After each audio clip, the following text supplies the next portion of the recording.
नमस्कार साथियों, I hope आप सभी लोग अच्छे होंगे, बढ़िया होंगे और आपने मेरी पिछली क्लास देखी होगी और आपको काफ़ी मज़ा आया होगा और आपको हर एक चीज़ समझ में आई होगी।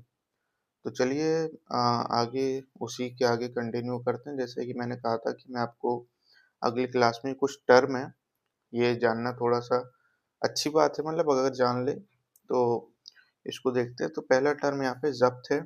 तो ज़ब्त को अगर आप समझें तो ज़ब्त क्या है ना, ज़ब्त एक रेवेन्यू सिस्टम है। देखिए मैंने यहाँ पे लिख रखा है, ज़ब्त क्या है ना, ज़ब्त एक रेवेन्यू सिस्टम है, ठीक है? इतना चीज़ समझ में आ गया कि ज़ब्त एक रेवेन्यू सिस्टम है। अब इसके इसके पीछे की जो कहानी जुड़ी है, उसको समझा देता हूँ। हो था क्या कि जो अकबर थे, अकबर ये लेकर आया था, अकबर का एक रेवेन्यू मिनिस्टर था, हुज़ नेम वाज़ टोडरमल, ठीक है? टोडरमल थे अकबर के रेवेन्यू मिनिस्टर। टोडरमल ने एक सर्वे किया, कब? 1750 टू 80, 1750 टू 80 के बीच। और उस सर्वे में किया क्या गया कि देखा गया कि भाई किस जगह पर क्या कल्टीवेशन किया जा रहा है ज़्यादा, किस जगह पर क्या क्रॉप यील्ड है, किस जगह पर कौन सी क्रॉप कितनी उगाई जाती है या किस जगह पर कितनी पैदावारी है, ये सारी चीज़ें देखी गई। और वो चीज़ देखने के बाद लैंड रेवेन्यू को वहाँ पर फिक्स किया गया। इसी को ज़ब्त सिस्टम कहा गया, इसी को ज़ब्त कहा गया, ज़ब्त सिस्टम नहीं, इसी को ज़ब्त कहा गया। किसको? जो रेवेन्यू सिस्टम बनाया गया after the survey of the Todarmal. उसके बाद जो सिस्टम बना रेवेन्यू सिस्टम, उसी को ज़ब्त कह दिया गया, ठीक है? और इस ज़ब्त के आधार पर हुआ क्या कि जो प्रोविंस है उसको रेवेन्यू सर्कल्स में बाँट दिया गया और हर एक रेवेन्यू सर्कल का एक रेट था कि इस रेवेन्यू सर्कल से इतना लैंड रेवेन्यू आएगा अगर ये क्रॉप यील्ड की गई है। समझ में आ गया? तो ये तरीके का सिस्टम था। हालाँकि इसमें था क्या एक चीज़, जैसे कि यहाँ पे मैंने कुछ जैसे कि दिल्ली ना, दिल्ली सेंटर पर है, ठीक है? तो ये होता क्या है कि पावर दिल्ली में थी, मुगल्स के टाइम पर centre of power Delhi, Delhi, Agra. तो जितना दूर जाते गए उतना ये पावर का इन्फ्लुएंस कम हो जाता है। प्लस एक्सेस कर पाना इतनी दूर उतना आसान नहीं होता। तो उसी के चलते ये देखा गया कि जो इलाके बंगाल, गुजरात वगैरह जो दूर थे, इन पर ये जो सर्वे है ये नहीं हो पाया इतना डिटेल सर्वे से, तो वहाँ पर ज़ब्त नहीं है, ज़ाहिर-सी बात है। ठीक है? वहाँ पे लैंड रेवेन्यू सिस्टम जो नॉर्मली है मुगल साम्राज्य में वही चल रहा है। जैसे कि और एक और सिस्टम होता था जो कि क्या होता था, फिक्स कर देता था रेवेन्यू को कि कौन सा पीजेंट ने अगर क्या कल्टीवेशन किया है, कौन से एरिया का है, उस हिसाब से उसका रेवेन्यू फिक्स है, वो उतना ही देगा। और वो था पट्टा सिस्टम। पट्टा सिस्टम से क्या था कि जैसे कि मान लीजिए प्राइमरी जमींदार है, वो पीजन के पास गया है कि भाई हमें जो है रेवेन्यू कलेक्शन करना है, जो भी मतलब, और वो एक रेट बताता है, जैसे कि वो एक्स रेट बताता है कि भाई इतना रेट है आपका लैंड रेवेन्यू और आपको ये जमा करना है। अब ये मान लीजिए कि वो रेट जो है वो तय रेट से ज़्यादा है, तो वो तय रेट कहाँ लिखा हुआ है? वो लिखा हुआ है पट्टा में। वो पट्टा दिखाएगा पीजन की, no sir, you are taking much more money than it is written on patta. जितना पट्टे पे लिखा है उससे आप कई ज़्यादा रुपए ले रहे हैं, तो मैं नहीं दूँगा।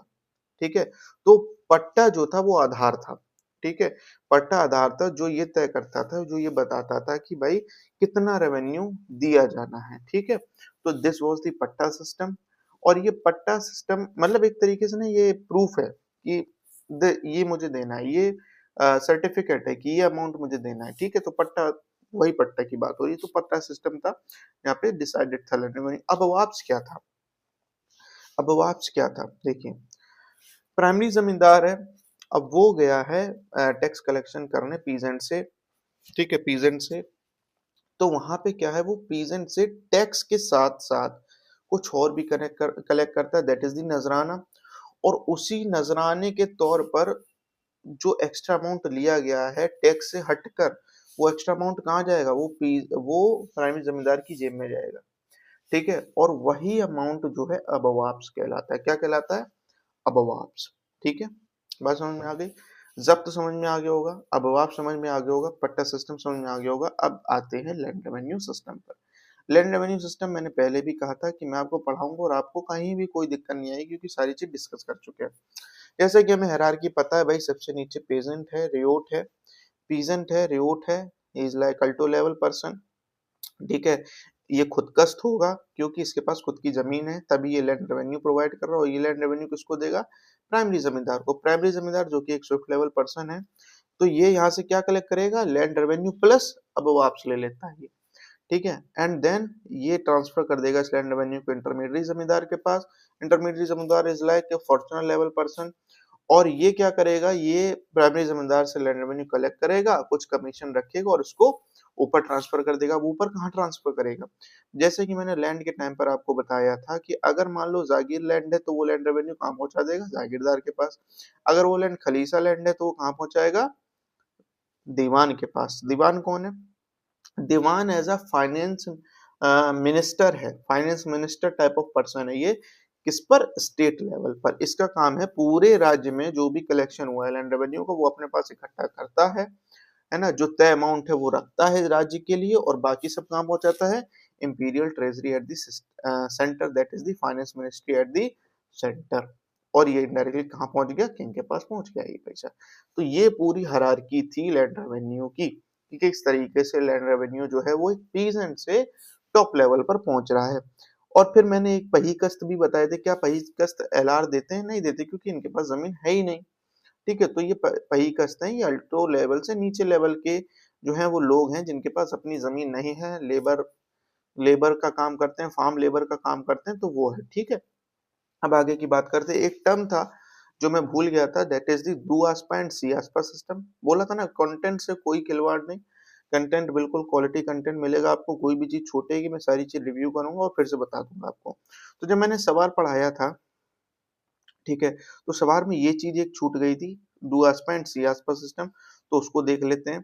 तो डू आस्पा मतलब क्या था? डू का मतलब आप समझ लो दो, और सी का मतलब आप समझ लो तीन। मतलब ये था जैसे कि जो सवार क्या था पहले हम समझ लेते। सवार था कि मिलिट्री रिस्पॉन्सिबिलिटी कितनी दी गई है एक मनसबदार को। डेट इज दी, मान लो एक मनसबदार को कहा गया है कि भाई आप सवार के हिसाब से जो आपकी रैंक है वो है 1000। मतलब क्या है कि 1000 उसको मिलिट्री मेंटेन करनी है, मिलिट्री मेंटेन होनी चाहिए, उतनी उसकी कैवलरी होनी चाहिए। अब क्या कह दिया गया कि भैया आपके 800 हजार में से 800 तो नॉर्मल सवार के अंदर आ रहे हैं, लेकिन अगले 100 डू आसपास सिस्टम के अंदर में आ रहे हैं, और जो बचे हुए 100 हैं वो सी आसपास सिस्टम के अंदर में आ रहे हैं। मतलब क्या है? डू आसपास मतलब हो गया कि ये 100 ट्रूप्स हैं जो, वो 100 ट्रूप्स कितने हॉर्स को मेंटेन करेंगे? 200, डबल।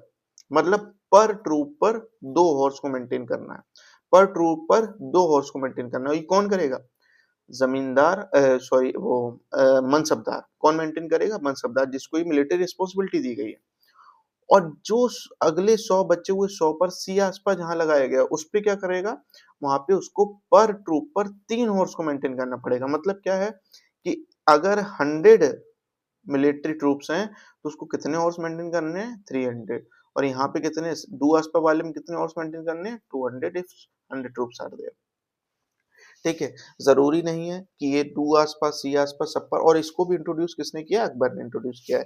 डू आसपास सी आसपास सभी लोगों पर लगाया जाए, ठीक है। जिस पर किंग की मर्जी है, जिस पर जो है जहाँ रिक्वायरमेंट्स है उसको वहां लगाया जाएगा। जहाँ डू आसपा की जरूरत है वहां डू आसपा, जहाँ सी आसपा की जरूरत है वहां सी आसपा, और जितने नंबर ऑफ चाहे उतने पर लगा लो, ठीक है। और चाहे तो दोनों लगा लो, मतलब कोई भी क्राइटेरिया हो वो किंग तय करेगा, ठीक है।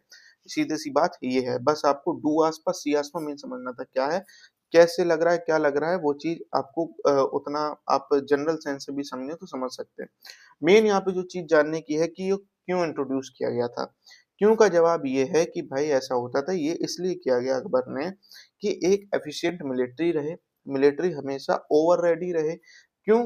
क्योंकि भाई देखो एक करप्शन होने का कहीं ना कहीं पता तो होगी एडमिनिस्ट्रेशन में आया, तो क्या होगा जब डू आस पर लगा देंगे तो एटलीस्ट डबल नहीं तो सिंगल तो मेंटेन करेगा ना, समझ में। मतलब कि क्या है कि एक मेन रिक्वायरमेंट ये है कि जब टाइम हो तो पूरी मिलिट्री मिलनी चाहिए।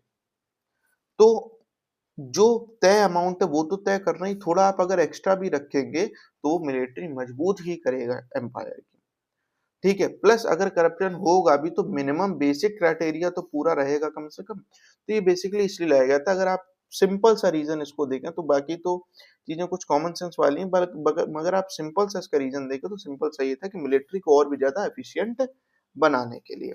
आगे बढ़ते हैं, जो काफी इंपॉर्टेंट चीज है दैट इज द इजारादारी सिस्टम। अब इजारादारी सिस्टम को समझने की कोशिश करते हैं, देखते हैं ये क्या है।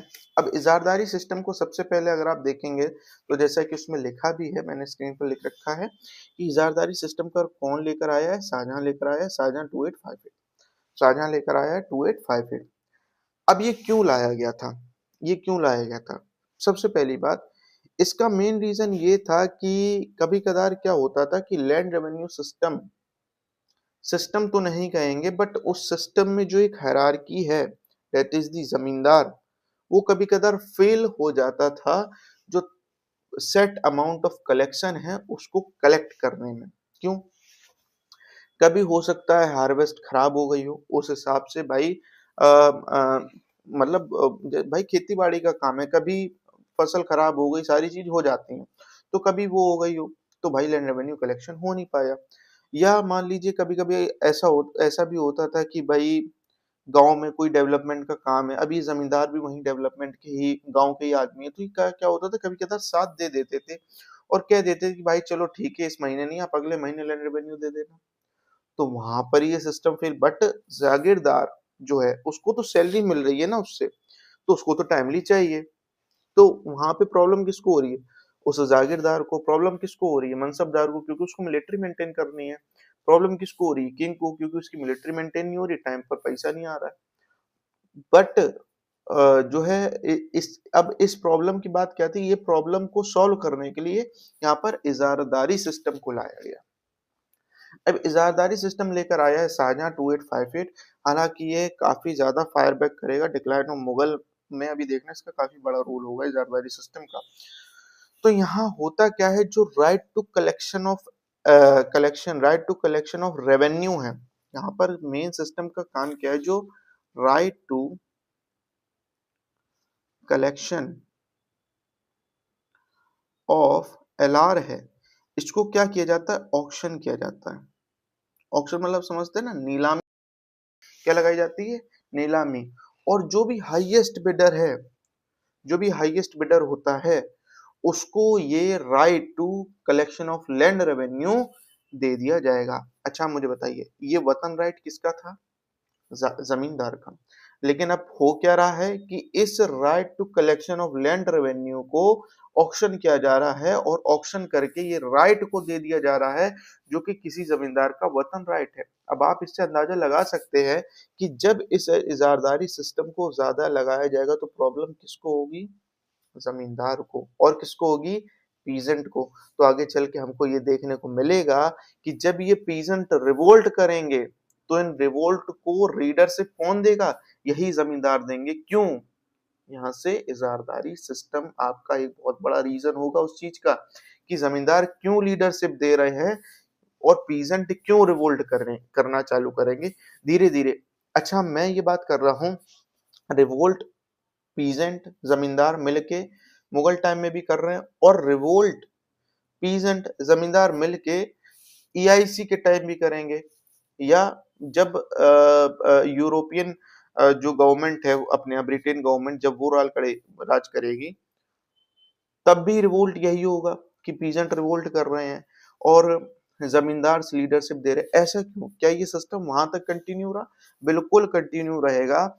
और ये देखना अंडर ब्रिटिश में, जब अंडर ब्रिटिश होगा, अंडर ब्रिटिश में अंडर ब्रिटिश में अंडर ब्रिटिश में भी इस सिस्टम को कैरी ऑन किया जाता है बट नाम अलग कर दिया जाता है और इसको फार्मिंग सिस्टम के नाम पर लाया जाएगा। और इसको कब लाया जाएगा? 1772 में।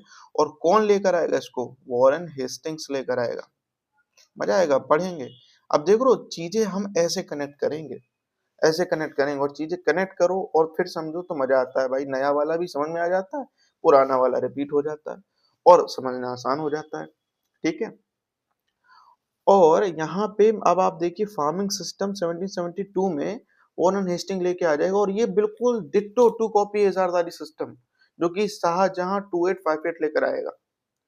और जाहिर सी बात है, इसको परेशानी किसको हो रही है?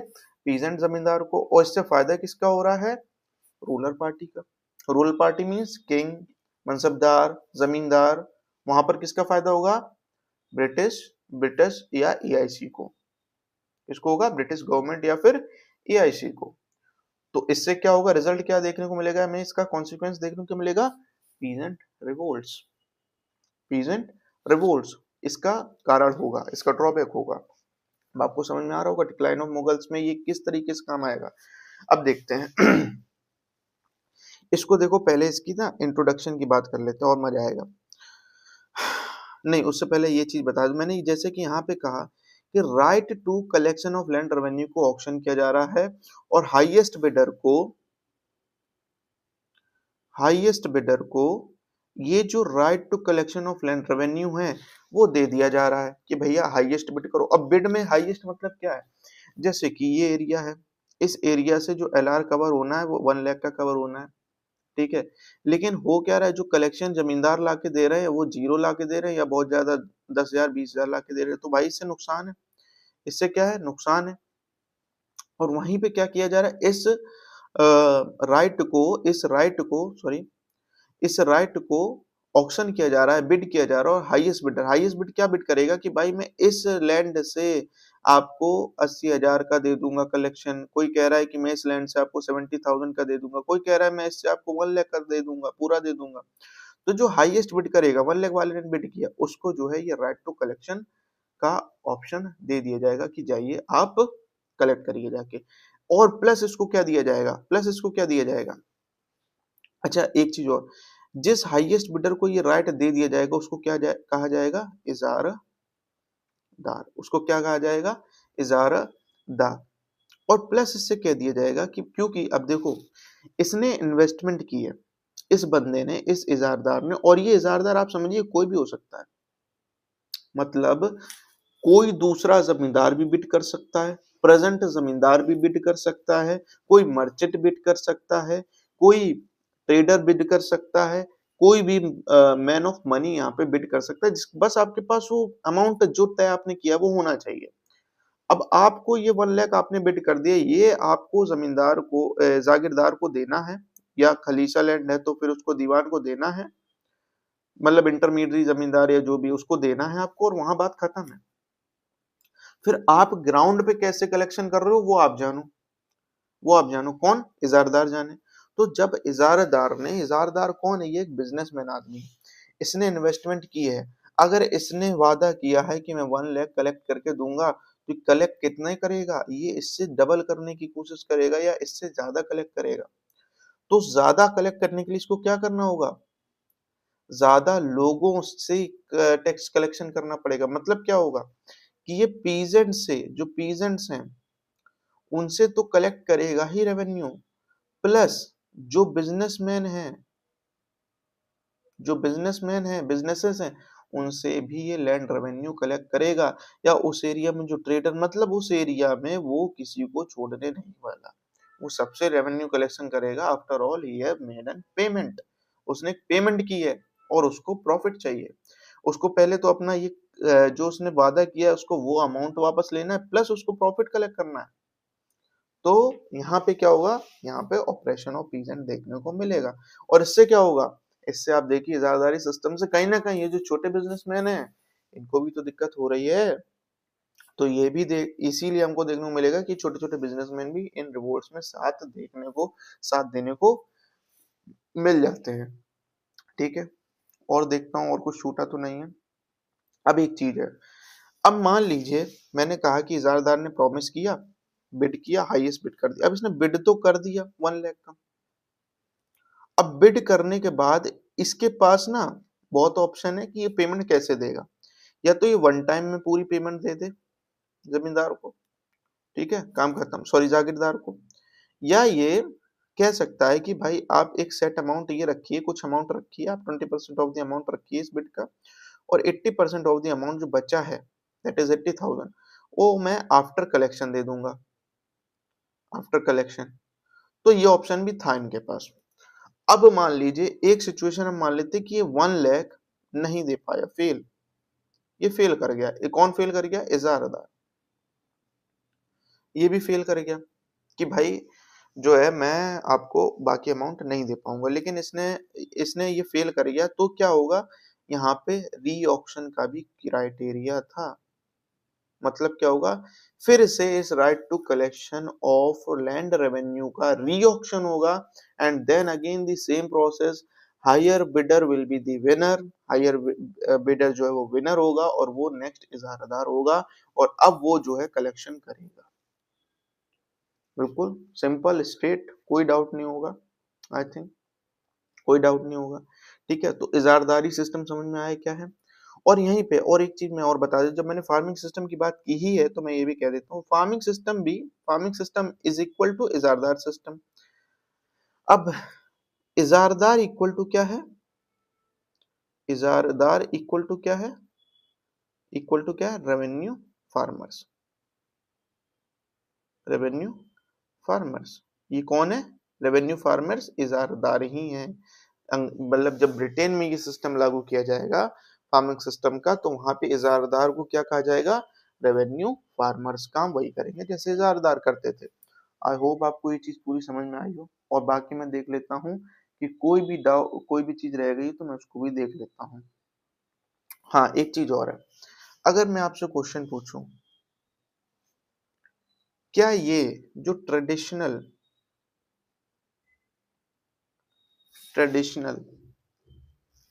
What is it, traditional ruler economy, क्या ये इजारदारी सिस्टम ट्रेडिशनल रूलर इकोनॉमी का पार्ट है, या ये इजारदार ट्रेडिशनल रूलर इकोनॉमी का पार्ट है? नहीं, नहीं है। ठीक है, बल्कि कौन है? जमींदार से। काम किसका था ये? जमींदार का था, लेकिन इस काम को किसको बिड किया जा रहा है? इजारादार को। तो this is not the part of the traditional ruler economy. Traditional मतलब जो चलता आ रहा है, रूलर मतलब गांवों में, और उनकी इकोनॉमी। सिंपल है। अब आगे बढ़ते हैं, एक चीज और बताएंगे कि इसका फैलाव आप देखिए किस तरीके से हुआ, क्योंकि हमें डिक्लाइन ऑफ मुगल समझना है। तो सबसे पहले इसको इंट्रोड्यूस किया शाहजहां ने। Spelling mistake, Shah Jahan 2858। ठीक है, 2858 इसको इंट्रोड्यूस किया। कहाँ पे इंट्रोड्यूस किया? तो ऐसा तो कुछ नहीं है। ठीक है, चलिए, इसको शाहजहां ने इंट्रोड्यूस किया, उसके बाद इसको ग्रीव किया औरंगजेब ने। एक मिनट मैं ये बता ही देता हूँ कि शाहजहां ने पहली बार इजारदारी सिस्टम कहाँ इंट्रोड्यूस किया था एक्चुअली। 1 मिनट।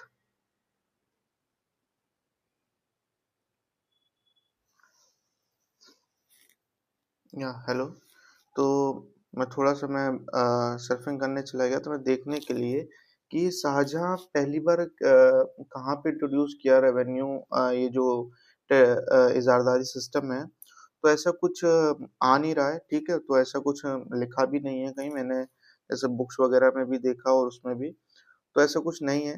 बट ठीक है, इतना हमारे लिए इनफ होगा कि शाहजहां ने इंट्रोड्यूस किया है। ठीक है, देखो बेसिकली बात ये है कि शाहजहां ने ना इंट्रोड्यूस कहना थोड़ा सा टर्म गलत भी हो सकता है या सही भी है। देखो हुआ क्या था, ये जो इजारदारी सिस्टम है ये नया नहीं है जो मुगल में आ रहा है, ये दिल्ली सल्तनत में थोड़ा थोड़ा चल रहा था। लेकिन जब ये अकबर आए और ये शेरशाह सूरी वगैरह आए, तो यहाँ पे ये सिस्टम ना डिस्टर्ब कर गया था। यहाँ पे ये मुगल्स जब आए हैं तो ये डिस्टर्ब कर गया था, ये सिस्टम नहीं चला। फिर इसको ना शाहजहां वापस से आप कह सकते हो रिवाइव कर दिया था इसने।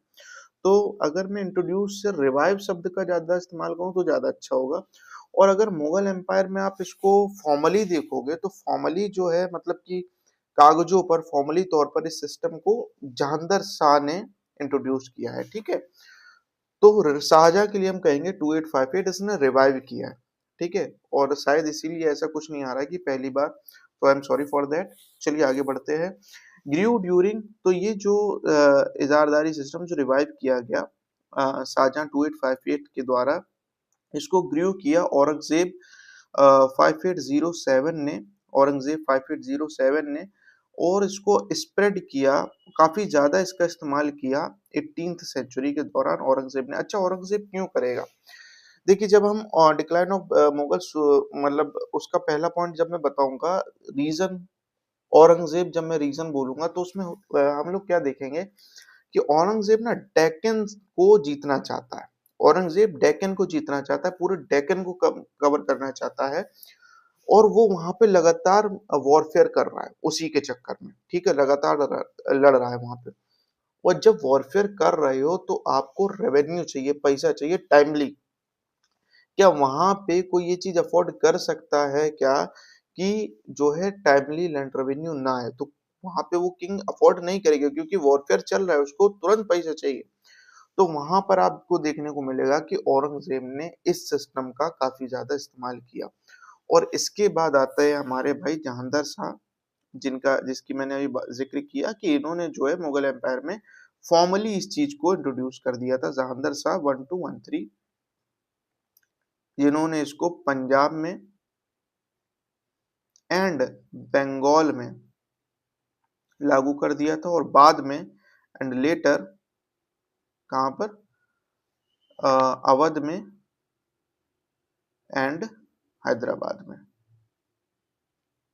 ठीक है, तो ये आपकी होगी जहांगीर शाह की बात। फिर उसके बाद इसको स्प्रेड किया है फारूक सियार ने। फारूक सियार ने तो भाई गजब कर दिया था। फारूक सियार, अब देखिए, जो मैंने पहले दिन पे जो एक हायरार्की लिखी थी मुगल्स वाली, आप उसको देखोगे तो काफी मदद मिलेगी, तो पता चल जाएगा आपको क्या चल रहा है। फारूक सियार 1319 जो था, देखो जहांगीर शाह के बाद ही आ रहा है 1213। जहांगीर शाह से पहले बहादुर शाह होता है, उसके पहले औरंगजेब होता है। ठीक है, तो फारूक सियार 1319 है, इसने तो गजब ही कर दिया। खलीसा लैंड पर भी इसको, और खलीसा लैंड क्या है? खलीसा लैंड वही लैंड है जो कि प्रॉपर मुगल्स का ही है, इसने वहां पर भी लगा दिया इसको। ठीक है, तो फारूक शाह, जाहिर सी बात है, तो वहां क्या, वहां की जो प्रजा है उसको पसंद आएगा? नहीं पसंद आएगा भाई। तो खलीसा लैंड पर भी लगा दिया। और बाकी ये चीज मैं बता ही चुका हूँ कि ब्रिटेन के अंदर में इसी सिस्टम को दोबारा लाया गया फार्मिंग सिस्टम के नाम पर 1772 वॉरेन हेस्टिंग्स के द्वारा, और जहां पर इजारदार को रेवेन्यू फार्मर्स कहा जाता था। तो ये हो गया हमारा इजारदारी सिस्टम। अब चलिए फाइनली फाइनली अब हम शुरू कर सकते हैं the reason for the decline of the Mughals. ठीक है, यहां से अब हम अपना चालू करते हैं, reason for the decline of the Mughals.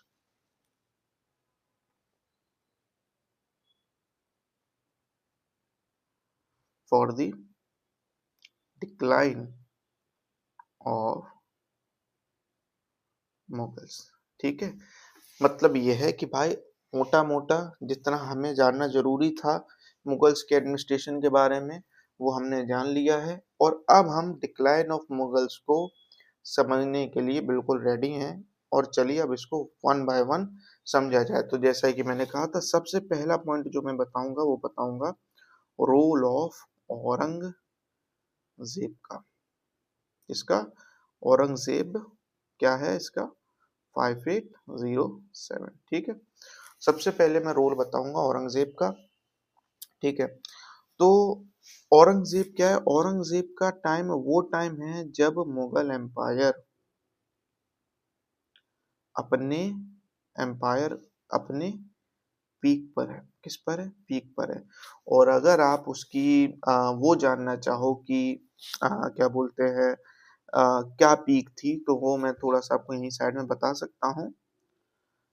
अगर आप नॉर्थ में देखें, साउथ में देखें, ईस्ट में देखें या वेस्ट में देखें, तो अगर आप नॉर्थ में देखेंगे तो कश्मीर, जहां जहां तक ये एम्पायर फैला है, और साउथ में आप देखें तो जिंजी। ठीक है, और यहीं पे आप वेस्ट में देखें तो Hindu Kush, and then in your east is your Chittagong. Chittagong आप देखें तो बंगाल साइड में आपको देखने को मिल जाएगा, चिट्टगोंग। ठीक है, तो Kashmir in the north to Gingee in the south, Chittagong in the east to Hindu Kush in the west. तो this was the peak of the Mughal empire and this was during Aurangzeb 5807। और जैसा कि आपको पता है कि कोई भी चीज हो, अगर उसका वो पीक होता है तो उसी पीक के बाद उसका डिक्लाइन भी होता है। और यही हुआ औरंगजेब के बाद, यहाँ पे मुगल एम्पायर पीक था और फिर यहाँ पे डिक्लाइन चालू हो गया। अब रोल ऑफ औरंगजेब क्या है कि भैया सबसे पहला जो पॉइंट है, सबसे खतरनाक पॉइंट, ये सब रोल ऑफ औरंगजेब की हेडिंग के अंदर ही आ रहा है। engaged in the warfare for approx 50 years। अगर आप इसके टेन्योर को देखो तो कितना है 5807, लगभग 50 साल। एक साल कम मान लो या 50 साल लगभग है। तो पूरी अपने टेन्योर में, पूरे अपने शासन काल में इसने लड़ाइयाँ ही लड़ी हैं। और इसीलिए मुगल एम्पायर को टेरिटोरियली इतने पीक पर पहुंचा पाया।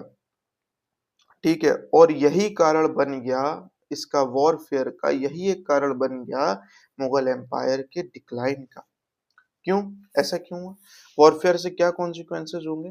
अच्छा, पहली चीज क्यों किया इसने, why want to capture whole of Deccan. अच्छा, डेक्कन में था कौन? डेक्कन में था कौन? मराठास।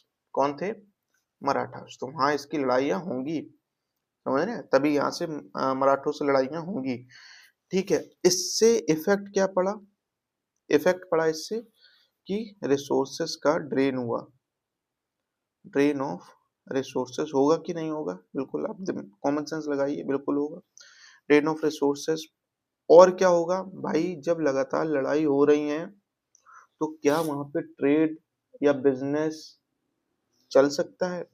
क्या फार्मिंग चल पाएगी जिससे लैंड रेवेन्यू कलेक्शन हो पाए? तो यहाँ पे क्या होगा, डिक्लाइन देखने को मिलेगा इन ओवरलैंड ट्रेड में। डिक्लाइन देखने को मिलेगा कहाँ पे? ओवरलैंड ट्रेड में। भाई लगातार जो है यहाँ पर वॉरफेयर चल रहा है, उस वॉरफेयर की होने की वजह से, और ऐसा क्यों हो रहा है? क्योंकि यहाँ पे डिक्लाइन हो रहा है प्रोडक्शन का, डिक्लाइन इन प्रोडक्शन, है ना। जिस चीज का ट्रेड होना उसका प्रोडक्शन में ही डिक्लाइन हो रहा है। क्यों डिक्लाइन हो रहा है प्रोडक्शन में? बिकॉज इनस्टेबिलिटी है in law and order, instability of law and order, law and order की इंस्टेबिलिटी है, उससे डिक्लाइन ऑफ प्रोडक्शन हो रहा है, डिक्लाइन ऑफ प्रोडक्शन से डिक्लाइन ऑफ ओवरलैंड ट्रेड हो रहा है। तो रिसोर्सेज जा रहे हैं यहाँ से, ओवरलैंड ट्रेड डिक्लाइन कर रहा है, मतलब क्या, इकोनॉमिकली वीक हो रहा है ना मुगल साम्राज्य, वीक हो रहा है। अगली चीज इससे इफेक्ट क्या पड़ेगा? मैंने क्या कहा था, जब मनसबदार के एडमिनिस्ट्रेशन पढ़ा था मनसबदारी सिस्टम में, तो मनसबदार को डुअल काम करने पड़ते थे, एडमिनिस्ट्रेटिव सिस्टम, मिलिट्री रिस्पॉन्सिबिलिटी। भाई एडमिनिस्ट्रेटिव सिस्टम वो क्या ही करेगा, वो इंगेज औरंगजेब के साथ वॉरफेयर में। नेक्स्ट चीज, मिलिट्री रिस्पॉन्सिबिलिटी वो कितनी ही पूरी कर पाएगा? उसने 3000 मिलिट्री बनाई है, औरंगजेब लेके गया वहां से, आधे लोग आए आधे लोग नहीं आए, उसको फिर से 3000 पूरे करने। तो उससे क्या होगा, बर्डन इंक्रीज होगा, increase economic burden on mansabdar, mansabdar पर इकोनॉमिक बर्डन इंक्रीज हो गया। ठीक है, अब जब मनसबदार पर इकोनॉमिक बर्डन होगा तो क्या मनसबदार, जो you can say that powerful मनसबदार हैं, क्या वो चाहेंगे उस एडमिनिस्ट्रेशन के अंदर रहना? जब उनको इकोनॉमिकली कोई बेनिफिट मिल नहीं रहा है तो क्या वो उस एडमिनिस्ट्रेशन में रहना चाहेंगे? क्या वो उस एम्पायर में रहना चाहेंगे? नहीं। और इसी को चलते अभी देखना, यही धीरे छोटी छोटी चीजें मिल मिल के आगे चल के सक्सेसर स्टेट्स के रूप में दिखाई देंगी। अभी टर्म हो सकता है जिनको पता वो समझ गए हो, जिनको नहीं समझ में आ रहा हो तो अभी आपको मैं सक्सेसर स्टेट पढ़ाऊंगा, तब ये देखना, आपको ये पॉइंट आपके दिमाग में स्ट्राइक करना चाहिए कि मनसबदार पर इकोनॉमिक बर्डन इंक्रीज हो रहा है due to the warfare of the Aurangzeb. ठीक है, अगली चीज क्या थी,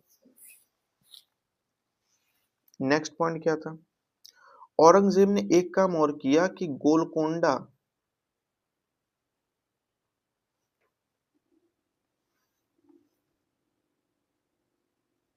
एंड बीजापुर,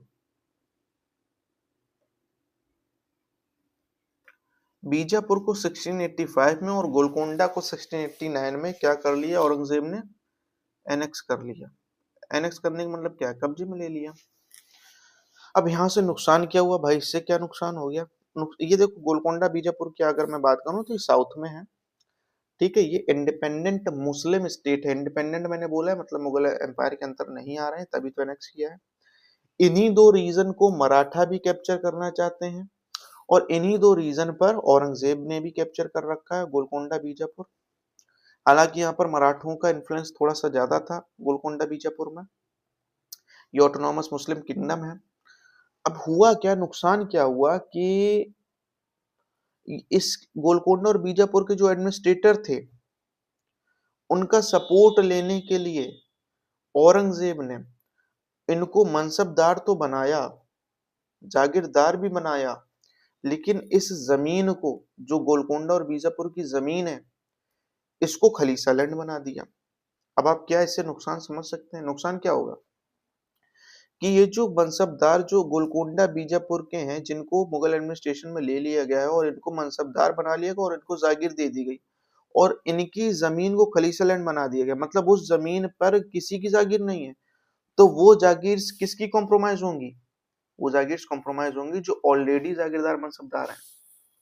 अब ये पॉइंट बस आप मोटा मोटा ध्यान रखिए क्योंकि आगे चल के हम जागीरदारी क्लासेस पढ़ने वाले हैं, यहाँ पर ये और मजे से समझ में आएगा, बिल्कुल प्यार से समझ में आएगा मक्खन से। बस ये पॉइंट डाल रहा हूँ आपके दिमाग में क्योंकि जब मैं जागीरदारी क्लासेस बताऊं तो आपको एकदम बढ़िया से समझ में आ जाए कि भाई गोलकुंडा और बीजापुर रीजन था जागीरदारी क्राइसिस के लिए एक बहुत बड़ा। फिर उसके बाद अब मराठों से तो लड़ाई हो ही रही है भाई, डेक्कन को कैप्चर करना है, सीधी सी बात है। तो जब तक औरंगजेब रहा तब तक तो जीतते रहे, लेकिन 1705 से आपको देखने को मिलेगा मराठा स्टार्ट्स विनिंग, मराठा जो है वो जीतना चालू हो जाते हैं 1705 से।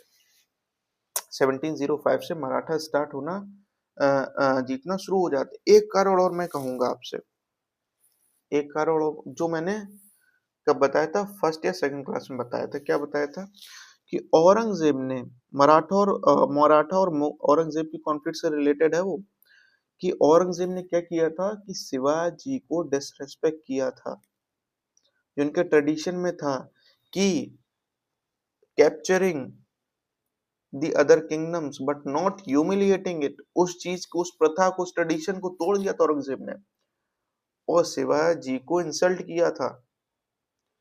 तो ये भी एक डिक्लाइन का कारण है या नहीं है, बिल्कुल है। तो उसको कहाँ लिखेंगे हम, रोल ऑफ औरंगजेब में, डिसरेस्पेक्टेड,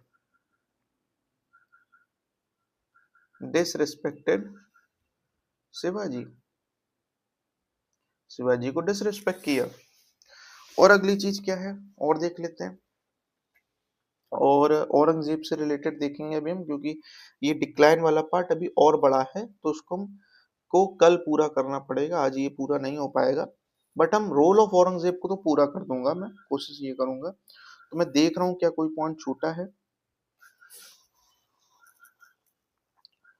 और हाँ, ये चीज मैं बताने जा रहा था कि 1705 से मराठा जीतना चालू कर दिए और आपको देखने को मिलेगा कि 1750s तक आते आते जो भी टेरिटोरियल गेन डेक्कन में औरंगजेब ने किए थे उसको रिवर्स कर दिया गया, उसको रिवर्स कर दिया किसने, मराठों ने। किसको, territorial gains of reverse, territorial gains of Aurangzeb. ठीक है, 5807 औरंगजेब। तो मराठों ने क्या किया था 1750s तक आते आते, आप देखोगे जितने भी टेरिटोरियल गेन थे औरंगजेब के द्वारा जो किए गए थे वो सबको रिवर्स कर दिया। तो इससे क्या पता चला कि इससे जितने भी टेरिटोरियल गेन औरंगजेब के द्वारा किए गए वो क्या हो गए, फ्यूटाइल हो गए, बेकार साबित हो गए, कोई मतलब नहीं रहा उनका। क्योंकि मुगल एडमिनिस्ट्रेशन के तौर पर आप देखो, मुगल एम्पायर की तरफ से आप देखो, जो आपको मिला आपने बाद में खो दिया। तो नेट क्या हुआ, जीरो। नेट क्या हुआ, फ्यूटाइल। और उसके चक्कर में आपने किया क्या, अपनी मिलिट्री खराब कर ली, आप इकोनॉमिकली वीक हो गए, आपने एक्स्ट्रा प्रेशर दे दिया मनसबदार पर, आपने इजारदारी सिस्टम को बहुत ज्यादा प्रोत्साहन दिया, जिससे कि ज्यादा से ज्यादा रेवेन्यू कलेक्शन हो, क्योंकि आपको वॉरफेयर में चाहिए।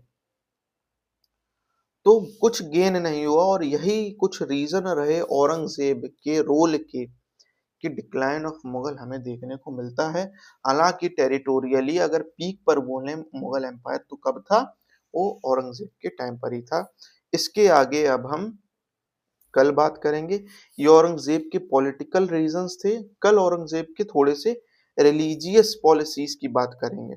ठीक है, रिलीजियस पॉलिसी ऑफ औरंगजेब, जो कि वो भी कारण बनेंगे डिक्लाइन ऑफ मुगल्स के लिए, है ना।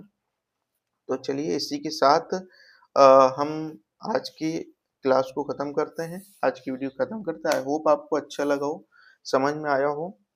ठीक है, तो बिल्कुल आप टेंशन नहीं लीजिए, हिस्ट्री में या कोई भी सब्जेक्ट में कोई प्रॉब्लम नहीं आएगी। बिल्कुल डिटेल में और बढ़िया से समझाऊंगा हर एक चीज। और जैसा कि आज last day of the year है, तो कल से नया साल शुरू है, तो happy new year for you all. और आई होप कि जो भी गलतियां हमने इस साल जो की हैं उनको हम भुलाकर, उनसे बाहर निकलकर नए साल में नई सोच के साथ, नई उमंग के साथ और नए गोल्स के साथ, या गोल्स आप पुराने भी रखिए बट नए जोश के साथ हम इस साल की शुरुआत करेंगे। और जो हम 2025 में जो गेन्स नहीं कर पाए, उन गेन्स को लेने की कोशिश करेंगे हम 2026 में। And we will be successful in 2026, we have to promise to ourselves. और हम अपने अंदर जो भी नेगेटिविटी है उसको खत्म करेंगे इस साल के खत्म होने के साथ साथ, और पॉजिटिविटी को हमें भरना है नए साल के साथ। एंड इसी के साथ हैप्पी न्यू ईयर, जय हिंद, जय भारत। और बढ़िया से वीडियो देखिए, लाइक शेयर एंड सब्सक्राइब कर दीजिएगा।